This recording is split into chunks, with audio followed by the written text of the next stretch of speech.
नमस्कार, मैं LK. Gautam advocate, YouTube channel legal right and procedure, website www.lkgautam.com में आपका स्वागत करता हूं।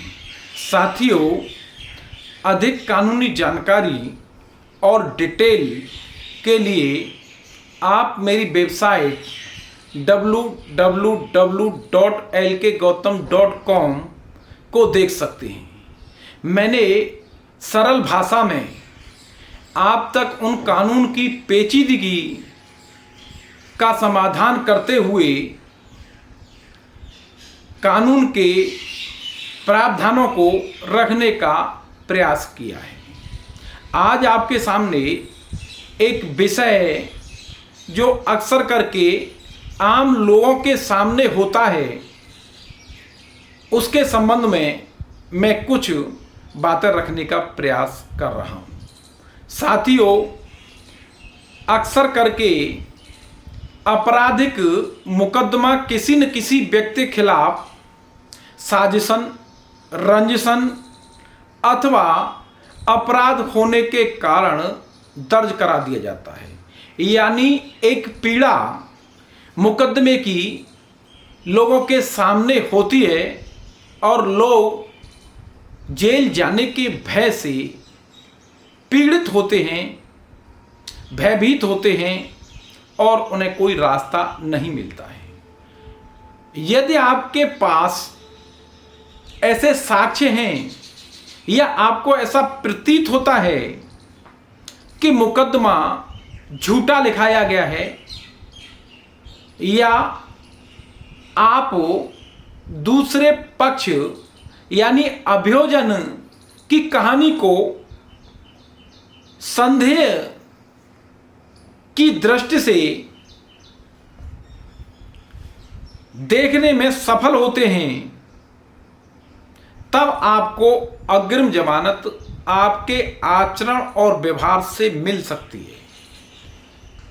ऐसी स्थिति में रेगुलर बेल के बजाय अग्रिम जमानत का रास्ता ही ठीक है और अक्सर करके लोग अग्रिम जमानत में जाते हैं, जिससे कि उन्हें अनावश्यक जेल जाने की पीड़ा न झेलनी पड़े।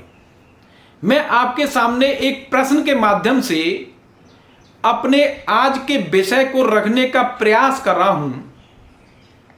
अगर आप अग्रिम जमानत के लिए जाते हैं, अक्सर लोग अग्रिम जमानत का प्रयास करते हैं। प्रश्न आपके सामने, क्या आरोप पत्र या संज्ञान लेना अग्रिम जमानत देने में रुकावट है?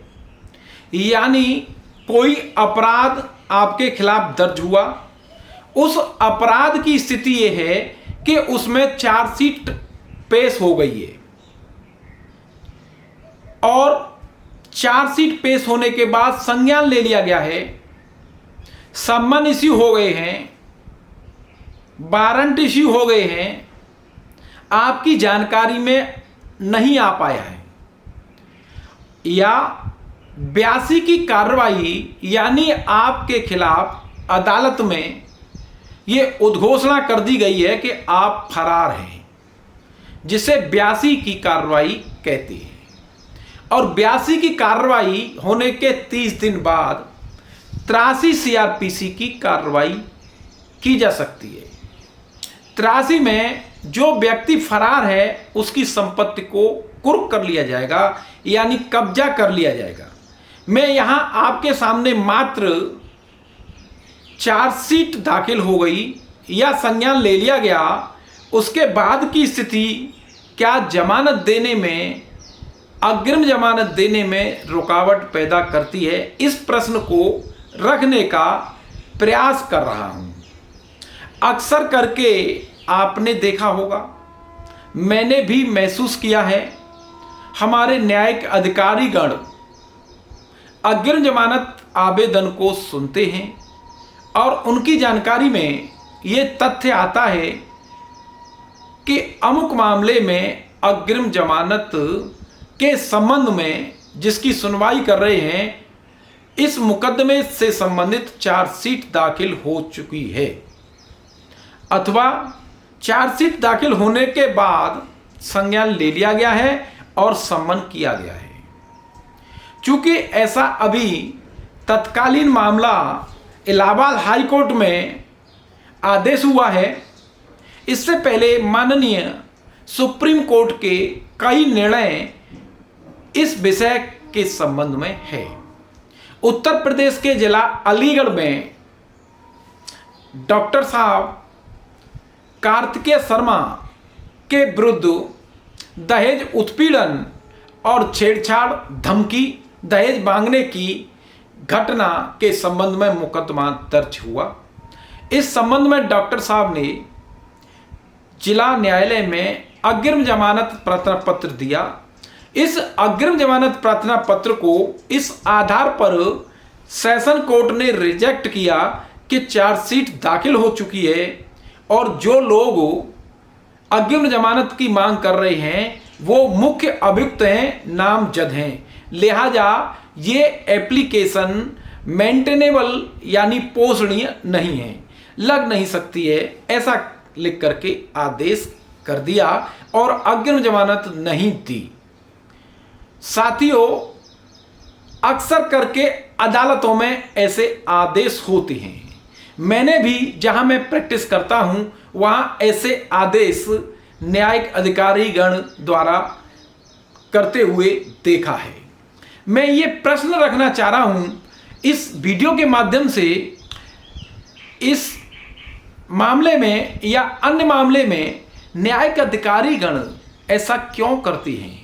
चार्जशीट हो आ चुकी है, जमानत का आधार नहीं है, जबकि सुप्रीम कोर्ट के दिशा निर्देश स्पष्ट होते हैं कि आप जमानत दें, ऐसी कोई रुकावट नहीं है। लेकिन अक्सर करके पता नहीं क्या वो पीठासीन अधिकारी, न्यायिक अधिकारी उन निर्णयों को देखते नहीं हैं या उनकी तरफ ध्यान नहीं दिया जाता है, अथवा निर्देश कुछ भी रहे, हमें अपनी मनमानी करनी है, ये बात हमारी समझ में नहीं आई।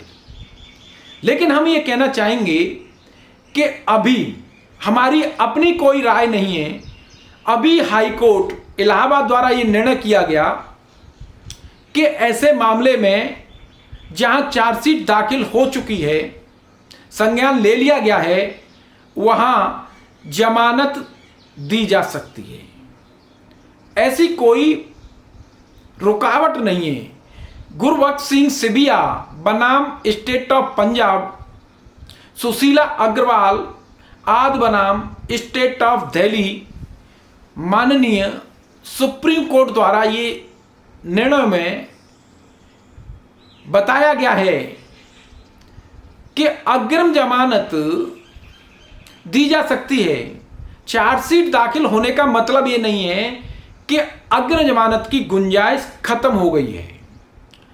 ऐसी कोई भी स्टेज जिसमें चार्जशीट हो, समनिंग हो, वारंट हो, इसके आधार पर अग्रिम जमानत को निश्चित नहीं किया जा सकता है, यानी समय की कोई बंदिश नहीं होगी कि आप किसी स्टेज तक अग्रिम जमानत दें। अग्रिम जमानत न्यायालय में मुकदमे के ट्रायल तक, एंड तक हो सकती है। कोई भी अग्रिम जमानत किसी सीमा से, उसकी सीमा यानी समय अवधि से प्रतिबंधित नहीं की जा सकती है। भरत चौधरी बनाम स्टेट ऑफ बिहार के मामले में माननीय सुप्रीम कोर्ट द्वारा ये बताया गया कि चार्जशीट दाखिल होने के आधार पर अग्रिम जमानत देने से इनकार नहीं किया जा सकता है। यानी हमारे महत्वपूर्ण निर्णय जो सुप्रीम कोर्ट द्वारा बताए गए हैं, उनमें ये स्पष्ट किया गया है कि चार्जशीट दाखिल होना अग्रिम जमानत देने से इंकारी का आधार नहीं हो सकता है। यहां आगे और मैं एक प्रश्न ये रखूंगा, क्या फरार व्यक्ति जमानत का हकदार है?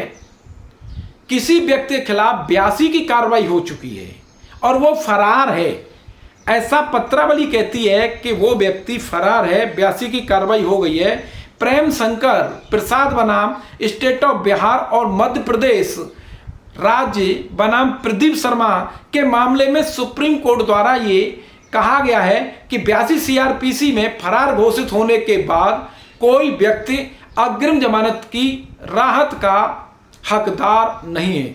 इस तरीके से मैंने आपके सामने ये प्रश्न स्पष्ट करने का प्रयास किया है कि चार्जशीट दाखिल हो जाने के बाद भी कोई व्यक्ति अग्रिम जमानत का हकदार है। साथियों, मैंने अपने विचार सरल भाषा में रखने का प्रयास किया है। प्लीज कमेंट बॉक्स में आप अपने विचार अवश्य रखें और मेरे वीडियो को कमेंट शेयर अवश्य करें। बहुत बहुत धन्यवाद।